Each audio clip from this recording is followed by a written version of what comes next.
Hello, educational channel की points official में आप सबका एक बार फिर से स्वागत है। इस वीडियो से पहले मैंने प्राचीन भारत के इतिहास से संबंधित जो तिथियां हैं उनको मैंने 2 वीडियोस में एक्सप्लेन किया है कि कैसे हम उन तिथियों को एक कहानी की तरह चित्रों के साथ इंटरेस्टिंग वे में याद कर सकते हैं। आज के इस वीडियो में हम मध्यकालीन भारत में जो भारत पर अरब और तुर्क आक्रमण हुए हैं उनसे संबंधित महत्वपूर्ण तिथियों पर चर्चा करेंगे। मेरी सभी वीडियोस की जो पीडीएफ है वो आपको मेरे टेलीग्राम चैनल पर मिल जाएगी। इससे पहले जो वीडियोस आए हैं उनका सब वीडियोस का जो लिंक है वो भी आपको डिस्क्रिप्शन बॉक्स में मिल जाएगा। आज जो हमारी सबसे पहली महत्वपूर्ण तिथि है वो है कि भारत पर पहला असफल अरब आक्रमण कब हुआ था। उत्तर है 711 ईस्वी। ऐसे में ध्यान देने वाली या ध्यान रखने वाली अत्यंत महत्वपूर्ण बात ये है कि भारत में मुगल काल में मुख्य रूप से 2 विदेशी आक्रमण हुए थे, जिनमें से पहले थे अरब आक्रमण और उसके पश्चात जो आक्रमण हुए वो थे तुर्क आक्रमण। ये दोनों ही आक्रमण हम इस्लामिक धर्म से संबंधित रहे हैं, पर इनमें जो अरब आक्रमण हुए हैं वो विश्व के अरब प्रांत से आए हुए आक्रांताओं द्वारा किए गए हैं और इसके पश्चात जो तुर्क आक्रमण हुए हैं वो चीन के उत्तर पश्चिम प्रांत से आई हुई एक जाति थी, पर कालांतर में ये भी इस्लाम धर्म को मानने लगे थे। तो दोनों ही प्रकार के आक्रमणों को हम मुस्लिम विदेशी आक्रमणों से जोड़कर देख सकते हैं। अब पहला प्रश्न जो है हमारा कि भारत पर सबसे पहला असफल अरब आक्रमण कब हुआ।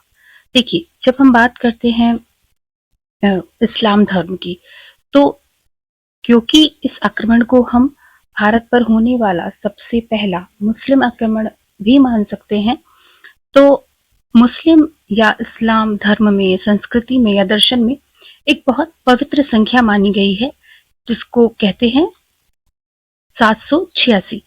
तो हमने क्या किया है, हमने 786 का सबसे पहला जो अंक है वो लिया है 7। कौन सा अंक है? 7, जिससे हम ये याद रख सके कि जो भारत पर सबसे पहला अरब आक्रमण हुआ था उसे हम सबसे पहला मुस्लिम आक्रमण भी कह सकते हैं। और यहाँ पर जो 11 है, 11 को दिखाने के लिए हमने दिखाई हैं 2 तलवारें। एक तलवार जो पहली तलवार है वो दिखा रही है अरब आक्रमण को, और जो दूसरी तलवार है वो दिखा रही है भारत के द्वारा या भारत के तत्कालीन स्थानीय राजाओं के द्वारा किए गए प्रतिकार को। यानी कि भारत पर 711 ईस्वी में पहला अरब या मुस्लिम आक्रमण हुआ, पर उस आक्रमण का भारत के तत्कालीन स्थानीय राजाओं ने मुंहतोड़ जवाब दिया और वह आक्रमण कैसा रहा? असफल रहा। तो भारत पर पहला असफल अरब आक्रमण 711 ईस्वी। भारत पर पहला सफल अरब आक्रमण कब हुआ? उत्तर है 712 ईस्वी। वही जो हमने 786 का 7 अंक लिया था वो यहाँ भी सेम रहेगा। आक्रमण यानी कि अरब आक्रमण को दिखाने वाली तलवार वो यहाँ भी सेम ही रहेगी। और क्योंकि ये आक्रमण सफल था, इस आक्रमण में क्या हुआ था? इस आक्रमण में जो मोहम्मद बिन कासिम था उसने सिंध के स्थानीय राजा दाहिर को हरा दिया था। अब यहाँ पर कोई भी व्यक्ति अगर किसी भी तरह की हार का सामना करता है तो उसकी आंखों में हमें वो पीड़ा हम देख सकते हैं। उसी पीड़ा को दिखाती हुई ये 2 आंखें हैं। आंखें कितनी होती हैं? 2। 786 का 7 इधर जुड़ेगा और तलवार दिखाएगी 1 को और ये आंखें 2 नंबर को। तो पहला सफल अरब आक्रमण 712 ईस्वी। महमूद गजनी ने भारत पर पहला आक्रमण कब किया था? ये जो महमूद गजनी या गजनवी है, ये है भारत पर होने वाला पहला तुर्क आक्रमण। इसकी तिथि क्या है? इसकी तिथि है 1001 ईस्वी या 1001 ईस्वी। अगर हम इसको 1001 पढ़ें तो इस 10 अंक को दिखाने के लिए हमने दिखाई है एक तलवार और एक ढाल।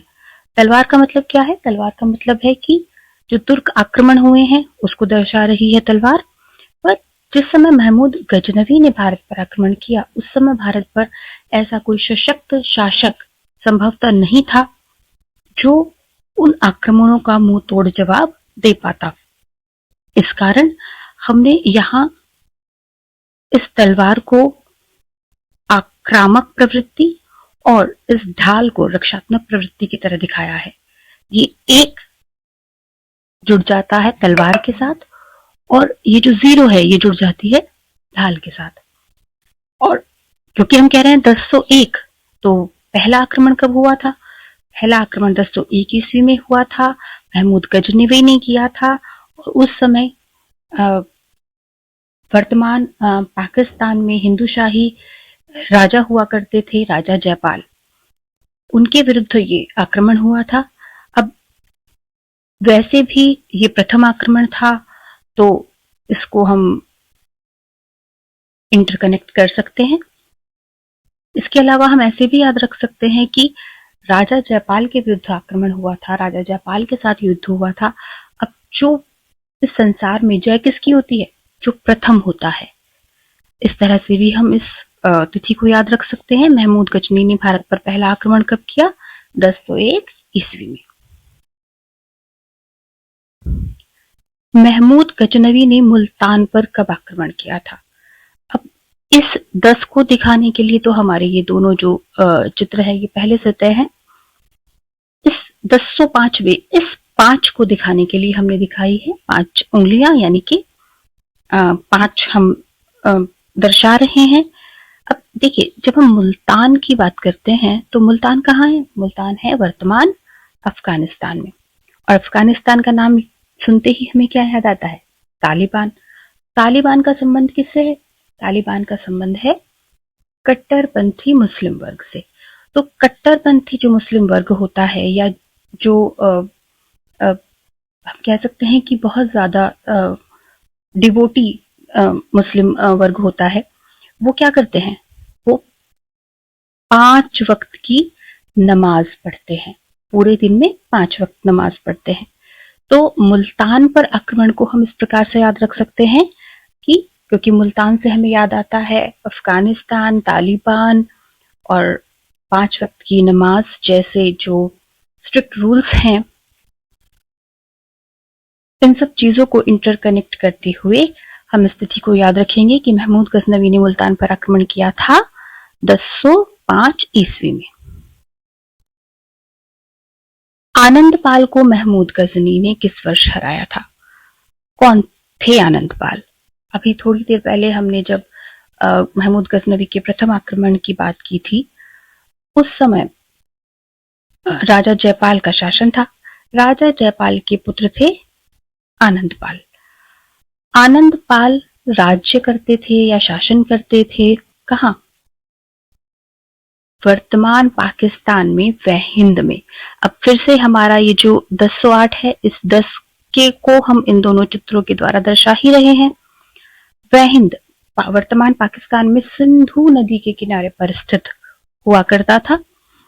अब हम इस प्रकार की कल्पना कर रहे हैं कि सिंधु नदी है, सिंधु नदी का किनारा है और सिंधु नदी के किनारे पर एक संत या एक ऋषि रहते हैं जिनका नाम है श्री श्री श्री श्री श्री 1008 आनंद जी महाराज। और वो हमेशा आनंद में रहते हैं और उनके नाम के साथ 1008 इस तरह की एक उपाधि लगी हुई है।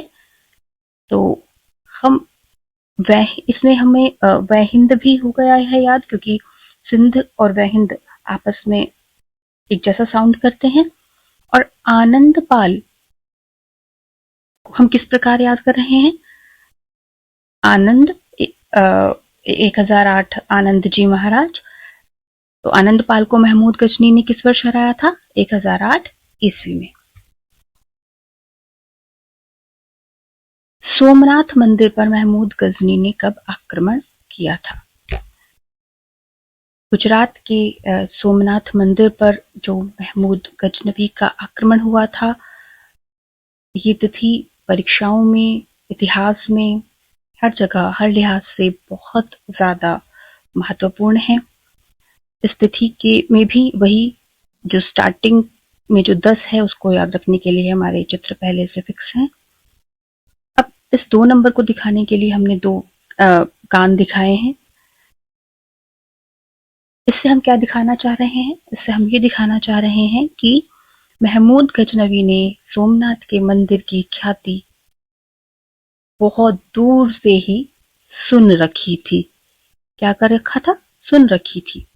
उसने सुन रखा था कि सोमनाथ मंदिर में वैभव किस प्रकार का है, किस प्रकार की धन संपत्ति है, और सोमनाथ का मंदिर उस समय जो भारत में राजपूत या हिंदू राजा थे उन सब के लिए कितना बड़ा आस्था का केंद्र हुआ करता था। ये सारी की सारी प्रसिद्धियां, ये सब ख्याति उसने सुन रखी थी। सुना किससे जाता है? कानों से। कान कितने होते हैं? 2। महमूद गजनवी क्योंकि एक आक्रांता था, वह धन लूटता था, इस कारण तो वह सोमनाथ के मंदिर पर आक्रमण करता ही है, पर उससे भी अधिक महत्वपूर्ण उसका उद्देश्य क्या था? उसका उद्देश्य था भारत पर, भारत में जो तत्कालीन स्थानीय राजा थे वो भले ही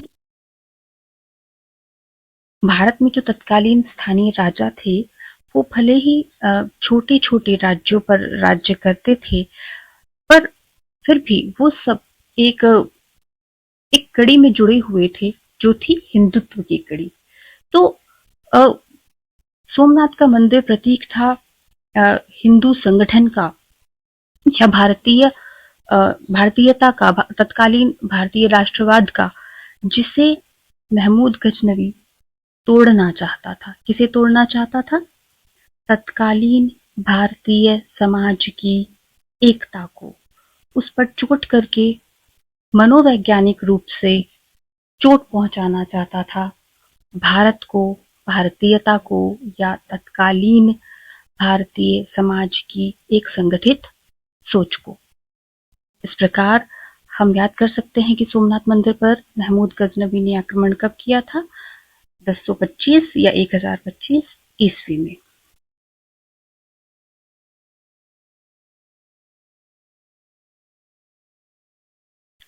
तराइन की प्रथम लड़ाई कब हुई थी?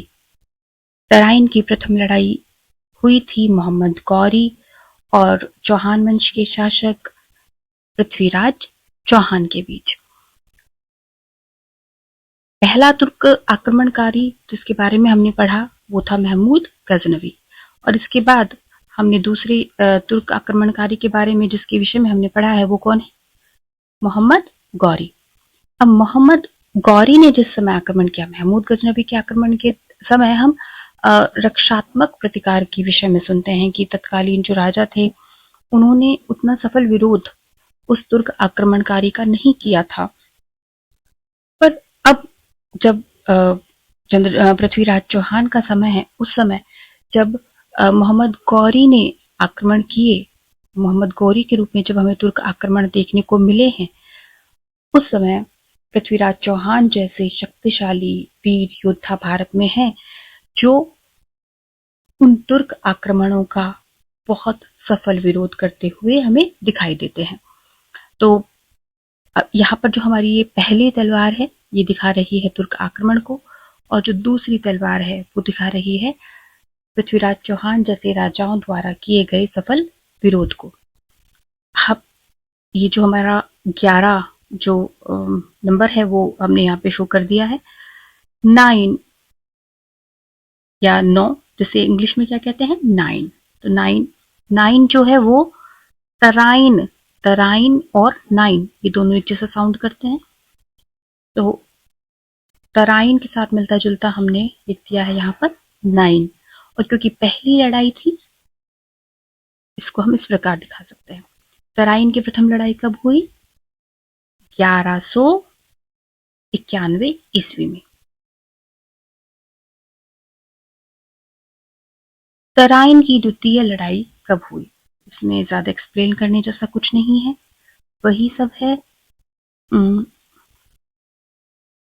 तुर्क आक्रमण, सफल विरोध, 9 तराइन एक जैसा साउंड करता है, और क्योंकि दूसरी लड़ाई थी तो इस प्रकार दिखाया गया है।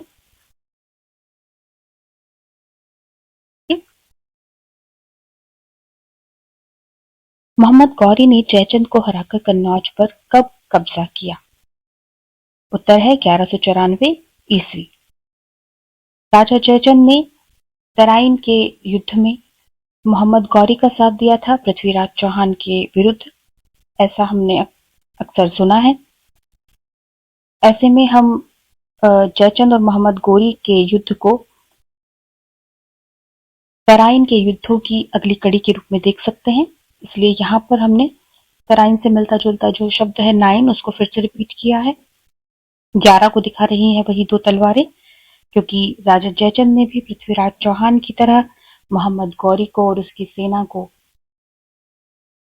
बहुत मजबूत टक्कर दी थी। और ये जो 4 दिशाएं हैं ये इस 4 अंक से जुड़ रही हैं, और ये प्रतीक है इस बात का कि मोहम्मद गौरी जैसे जो आक्रांता होते हैं उनका कोई भी मित्र नहीं होता।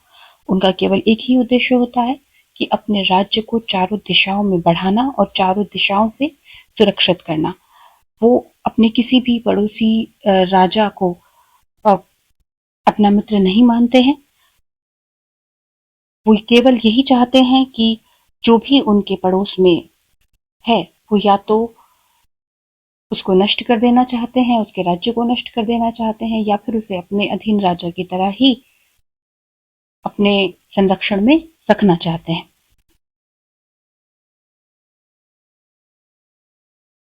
खिलजी ने नालंदा विश्वविद्यालय को कब नष्ट किया? खिलजी या बख्तियार खिलजी, यह मोहम्मद गौरी का दास या सेनापति था, जिसने मोहम्मद गौरी के प्रतिनिधि की तरह बंगाल और बिहार पर आक्रमण किए थे। और इसी क्रम में इसने नालंदा और विक्रमशिला और औदंतपुरी जैसे विद्यालयों को नष्ट किया था। इसका कारण क्या रहा होगा?